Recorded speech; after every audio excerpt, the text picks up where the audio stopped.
ಇಂದೇ ಡೌನ್ಲೋಡ್ ಮಾಡಿ ಮತ್ತು ನಿಮ್ಮ ನೆಚ್ಚಿನ ಶೋಗಳನ್ನ ಆನಂದಿಸಿ. ಯಾಕಂದ್ರೆ ತಾಲಿ ಕಟ್ಟಬೇಕಾಗಿರೋ ನಾನು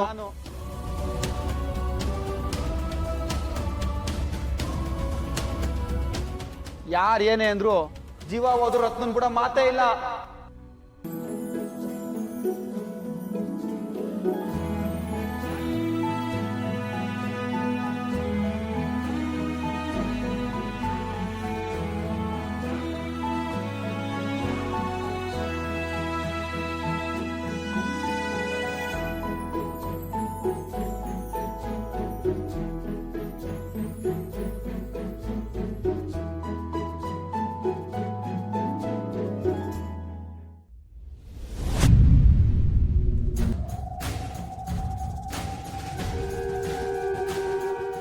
ಅಲ್ಲ ದಣಿ, ಮದುವೆನೇ ಮಾಡ್ಸಕ್ಕಿಲ್ಲ ಅಂತ ಆ ಶಿವು ಪದ್ರು ಕೊಡ್ತಾವನೆ ಅಂತಾದ್ರಾಗೆ ನೀವು ಕಾಲ್ಡ ಹಿಡ್ಕೊಂಡು ಹೋಗ್ಬಿಟ್ರೆ ಹೆಂಗೆ?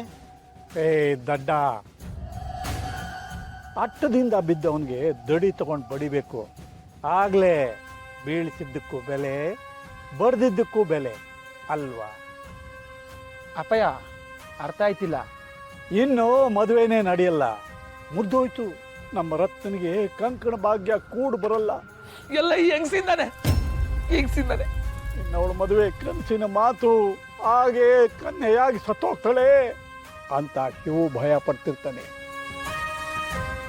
ಜೊತೆಯಲ್ಲಿ ರತ್ನ, ಅಯ್ಯೋ ನನ್ನ ಅದೃಷ್ಟ ಇಷ್ಟೇ, ನನಗೆ ತಾಳಿ ಭಾಗ್ಯನೇ ಇಲ್ಲ, ನಾನು ದರಿದ್ರದವಳು ಅಂತ ಅಳ್ತಾ ಇರ್ತಾಳೆ. ಇದು ನಮಗೆ ಸುವರ್ಣ ಅವಕಾಶ. ಇಂಥ ಹೊತ್ತಿನಲ್ಲಿ ಯಾರಿಗೂ ಏನು ಹೇಳದೆ ಸೀದಾ ಲಗ್ನ ಪತ್ರಿಕೆ ಹಿಡ್ಕೊಂಡು ಶಿವು ಮನೆಗೆ ಹೋಗ್ತೀನಿ ಅಂತ ಇಟ್ಕೋ. ಆಗ ಶಿವು ಜೊತೆಗೆ ರತ್ನನ ದೃಷ್ಟಿನಲ್ಲಿ ಕೂಡ ನಾನು ದಶಾವತಾರ ಎತ್ತಿರೋ ದೇವರಾಗ್ಬಿಡ್ತೀನಿ. ಇಷ್ಟೊಂದೆಲ್ಲ ನಡೀತಿದ್ರು ಏನು ಮಾತಾಡದೆ ದೊಡ್ಡದನ್ನ ತೋರಿಸ್ಬಿಟ್ಟು ನಮ್ಮ ಪಾಲಿನ ದೇವ್ರು ಮಾವಯ್ಯ ನೀವು. ಇನ್ನು ಜೀವನದಲ್ಲಿ ಎಂಥದೇ ಸಂದರ್ಭ ಬಂದರೂ ಕೂಡ ಅವರುಗಳು ನನ್ನ ಮೇಲೆ ಅನುಮಾನ ಪಡಲ್ಲ. ಶಿವುಗೆ ಹೇಗಿದ್ರು ನಾನೇ ದೇವರು, ಆದರೆ ರತ್ನ ಹಾಗಲ್ಲ.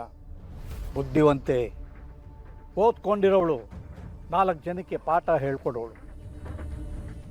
ಅಂಥವಳನ್ನ ಬಗ್ಗು ಬಡಿಬೇಕು ಅಂದರೆ ನಂಬಿಕೆನೇ ಮುಖ್ಯ.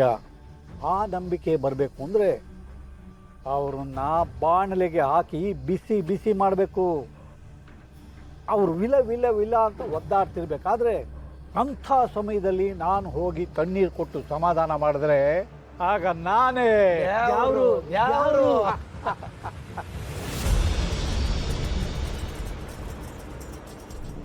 ನಮ್ಮ ಮನೆ ದೀಪ